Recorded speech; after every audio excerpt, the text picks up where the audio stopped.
City channel देखने वाले सभी दर्शकों को कुलवंत सिंह का नमस्कार। आप देख रहे हैं आपका फेवरेट प्रोग्राम हेलो पुलिस। जी हाँ, हेलो पुलिस एक अनोखा कार्यक्रम है जिसमें पुलिस विभाग से संबंधित जो भी आपको समस्याएं हैं, जिले के जो मुखिया हैं यानी कि एसपी हैं खुद सुनते हैं। पंकज नैन जी हमारे साथ मौजूद रहते हैं और आपके सवालों का जवाब देते हैं। आज हमारे साथ हर बार की तरह पंकज नैन जी हैं और पुलिस प्रवक्ता नरेंद्र सिंह जी मौजूद रहेंगे जो मेरी सहायता करेंगे। नैन साहब, स्वागत है आपका कार्यक्रम में। सर, हर बार की तरह जो आपका कार्यक्रम तो पिछली बार जो सवाल के जवाब थे वो दीजिए। पिछले हफ्ते कुल हमारे पास 11 लोगों ने फ़ोन किए थे। पहले थे संजय राकसेड़ा निवासी। इन्होंने कहा था कि इनका ट्रांसफार्मर चोरी हो गया है और चोर भी पकड़े जा चुके हैं, उस बारे में कार्रवाई नहीं हो रही है। तो संजय जी को मैं बताऊंगा कि इनका केस नंबर 45 रजिस्टर हुआ है समालका थाने में। जो चोर पकड़े गए थे वो हमारे यहाँ नहीं, करनाल पुलिस ने पकड़े थे। हमने उसके बारे में इन्वेस्टिगेशन कर ली है और करनाल पुलिस से हम लगातार संपर्क में हैं। वहाँ पर अगर इनके केस की रिकवरी होती है तो हम इनका सामान रिकवर करवाएंगे। दीपक ऊझा गेट निवासी, इन्होंने कोई गुप्त सूचना दी थी और उनकी गुप्त सूचना पर हमने कार्रवाई कर दी है। रणबीर सिंह इसराना निवासी थे। इन्होंने कहा था कि इनके साथ एक्सीडेंट हो गया है और इन्होंने गाड़ी का नंबर, एक स्कॉर्पियो गाड़ी का नंबर HR26AN 2436 ये प्रोवाइड करवाया था और इस पर कार्रवाई नहीं हुई है। तो रणबीर जी को मैं बताऊंगा कि इनका मुकदमा रजिस्टर कर लिया है। जो इन्होंने गाड़ी का नंबर प्रोवाइड करवाया था वो हमने गुड़गांव रजिस्ट्रेशन अथॉरिटी से पता करवाया है। वहाँ पर इस नंबर की कोई स्कॉर्पियो गाड़ी रजिस्टर्ड नहीं है। तो शायद इन्होंने गाड़ी का नंबर देखने में कोई इनसे चूक हुई है, इसलिए इनकी जो रिपोर्ट है आगे हमने अनट्रेस्ड रिपोर्ट इनके एक्सीडेंट के केस में लिख दी है। नीलम जी ने साईं बाबा चौक से मकानों के बाहर जनरेटर रखे जाने और उनके शोर होने के बारे में शिकायत की थी, जिसके बारे में हमने लास्ट वीक ही बता दिया था कि ये SDO पोल्यूशन बोर्ड से संबंधित है और वहीं पर ये अपनी एप्लीकेशन दे सकते हैं। दीपिका जी ने मॉडल टाउन से कहा था कि उनका मोबाइल चोरी हो गया है, जिसके बारे में कोई रिपोर्ट नहीं दर्ज हुई है। तो दीपिका जी को मैं बताना चाहूँगा कि उनके जो मोबाइल चोरी की या गुमशुदगी की रिपोर्ट दर्ज करके उनको हमने दे दी है। यशपाल जी थे तहसील कैंप से।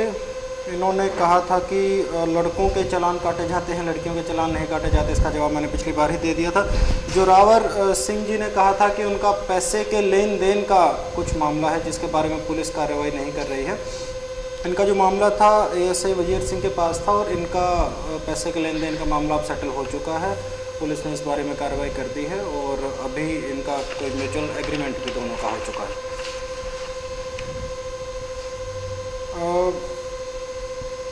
अमर सिंह जी ने कहा था कि इनकी मोटरसाइकिल चोरी हो गई है, जिसके बारे में इन्हें अभी तक FIR की कॉपी नहीं मिली है। माफ़ कीजिएगा, कैंसलेशन की कॉपी, इसकी अनट्रेस्ड रिपोर्ट नहीं मिली है। तो अमर सिंह जी को मैं ये बताना चाहूँगा कि इनका मोटरसाइकिल 10वें महीने में पिछले साल चोरी हुआ था, जिसकी हमने FIR दर्ज की थी और उसकी अनट्रेस्ड रिपोर्ट हमने लिखकर मेरे ऑफिस से वो संबंधित मजिस्ट्रेट के यहाँ जा चुकी है और वहाँ से वो अभी अप्रूव होकर उसकी कॉपी ये ले सकते हैं। सुरेंद्र और रोशनी जी ने कहा था कि इनके साथ कोई व्यक्ति शराब पीकर लड़ाई झगड़ा करते हैं, जिसके बारे में इन्होंने कार्रवाई की मांग की थी। तो इनकी FIR हमने रजिस्टर कर ली है, कंप्लेंट रजिस्टर कर ली है और जो इनका PGI रोहतक से मेडिकल की एक MLR रिपोर्ट आनी है, हम उसकी वेट कर रहे हैं। जैसे ही आएगी हम उस पर आगे की कार्रवाई कर देंगे। रमेश जी ने कहा था कि इनका मोबाइल और कुछ पैसे छीन लिए गए हैं किसी ने और इसके बारे में अभियोग दर्ज है। तो इनको मैं बताना चाहूँगा कि इनके मोबाइल की हमने CDR और बाकी चीज़ें भी निकाली थी। अभी इनका मोबाइल नहीं चल रहा है। जैसे ही कोई व्यक्ति उसको यूज़ करेगा तो वो तुरंत उसको हम पकड़ लेंगे। दर्शना जी ने कहा था कि वो अपने पति से अलग रह रही है और अभी उसके पति लड़ाई झगड़ा करते हैं। इनको हमने फ़ोन करके पूछा था तो इन्होंने कहा था कि आज कल वो लड़ाई झगड़ा नहीं करते और जब भी करेंगे तो हम वो मेरे ऑफिस में आकर कंप्लेंट देंगे। तो ये 11 कंप्लेंट पिछले हफ्ते के थे जिन पर सभी पर कार्रवाई हुई। बिल्कुल, ये जो पिछले हफ्ते दर्शकों ने जो सवाल किए थे SP साहब से, वही उनका जवाब आपको मिल गया है। दर्शकों को बताना चाहूँगा हमारा जो हेल्पलाइन नंबर है 4021852। इस नंबर पर आप फ़ोन करके जो आपकी समस्या है पुलिस विभाग से संबंधित वो कर सकते हैं। खासकर वो समस्याएं जो एसपी लेवल की समस्या हैं वो आप पुलिस अधीक्षक से कर सकते हैं। मैं आपको एक मेल नंबर भी देना चाहूँगा, hellopolicepanipat@gmail.com। यह वे मेल है जहाँ इन सवालों के जवाब है उस मेल पर भी डाल दिए जाते हैं, वो भी आप देख सकते हैं।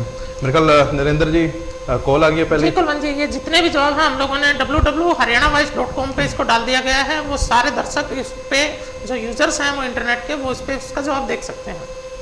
हेलो पुलिस में आपका स्वागत है। हेलो जी, नाम बताइए अपना। जी आशा जी, कहाँ से बोल रहे हैं? कच्चे कैंप से। जी बताइए। जी बताइए।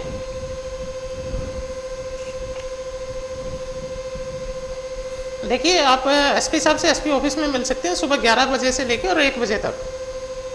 तो एसपी ऑफिस है अपना मिनी सेक्रेटरीट में है, कोर्ट की बिल्डिंग के बिल्कुल साथ ही है, स्काई लार्क के बिल्कुल सामने। आप वहाँ आके मिल सकते हैं अगर आप मिलना चाहते हैं। दर्शकों को बताना चाहूँगा, इस हफ्ते पानीपत से एक अनोखी शुरुआत की गई है पुलिस विभाग की तरफ से। लायक राम डभासी जो एडीजीपी हैं हरियाणा के, उन्होंने शुरुआत की एक अनोखी वैन तैयार की गई है पुलिस विभाग की तरफ से। अपराधियों को जो अपराध करके भाग जाते थे पुलिस विभाग के सामने, पुलिस के सामने खड़े रहते थे, पुलिस पहचान नहीं पाती थी। एक अनोखी जो वैन तैयार की गई है उसके बारे में एसपी साहब विस्तार से बताएंगे। क्या है सर वो? ये एक पुलिस वैन हमने लॉन्च की है जिसका नाम पहचान कौन है। इसके अंदर जितने भी अपराधी हमारे पकड़े गए हैं पिछले 5 सालों में पानीपत में और आसपास के ज़िलों में जो अभी भी एक्टिव है, इनके फिंगरप्रिंट्स, इनके सभी उंगलियों के निशान हमने कंप्यूटराइज्ड फॉर्म में इसके अंदर रख रखे हैं। अब कोई भी व्यक्ति अगर हम नाकाबंदी के दौरान या फिर कोई और छोटा मोटा अपराध करने के दौरान पकड़ा जाता है तो इस वैन में एक ऐसा इंस्ट्रूमेंट लगा हुआ है कि जो भी वो अपना उंगली उस इंस्ट्रूमेंट पर रखेगा उसी टाइम उसका आपराधिक रिकॉर्ड हमारे सामने सारा का सारा आ जाएगा।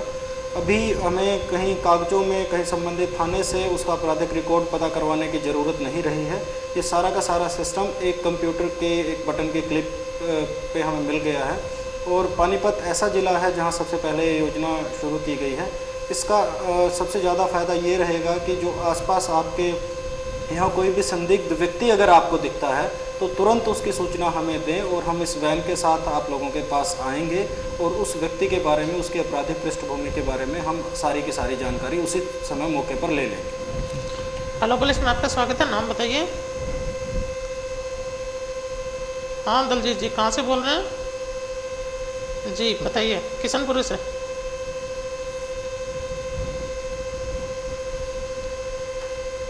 जी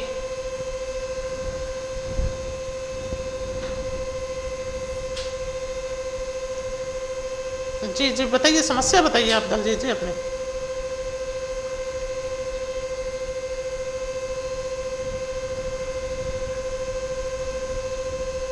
जी जी जी जी जी जी आप समस्या बताइए दलजीत जी, आपको क्या प्रॉब्लम क्या है आपको? जी, तो आपने कोई कंप्लेंट दी थी इस बारे में?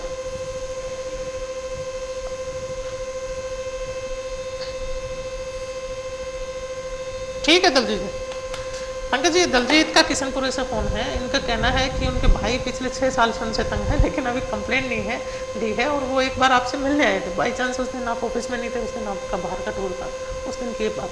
मैं ऐसे सभी दर्शकों को ये बताना चाहूँगा कि आपके नियरेस्ट जो पुलिस स्टेशन या पुलिस चौकी है, आपकी इस तरीके की कार्रवाई के लिए सबसे पहला स्थान वो है। आप वहाँ जाइए, वहाँ आप अपने कंप्लेंट लिखवाइए, उसकी रसीद आपको प्रॉपर मिलेगी, उस पर कार्रवाई ज़रूर होगी। अगर नहीं होती है, आप उस कार्रवाई से संतुष्ट नहीं हैं, तब आप मेरे ऑफिस में आके मुझसे किसी भी समय मिल सकते हैं। मैं अवेलेबल नहीं हूँ तो अपने एरिया के डीएसपी कंसर्न्ड है, आप उनसे भी अपनी बात रख सकते हैं। तो तमाम प्रॉब्लम का सॉल्यूशन एसपी ऑफिस नहीं है, आपकी सभी प्रॉब्लम्स का सॉल्यूशन आपके आसपास के जो थाने हैं, चौकियाँ हैं, वहाँ है। आप सबसे पहले वहाँ पर ज़रूर जाएँ। जी हेलो पुलिस में आपका स्वागत है। नाम बताइए। जी नितिन, कहाँ से बोल रहे हैं? जी नितिन, गीता कॉलोनी से। बताइए।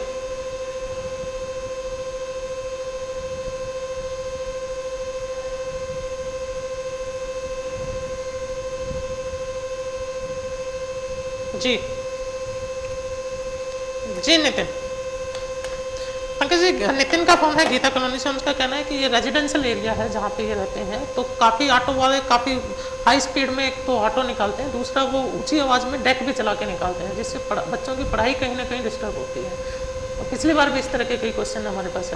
पिछली बार बिल्कुल इस तरह के बबैल रोड से समस्या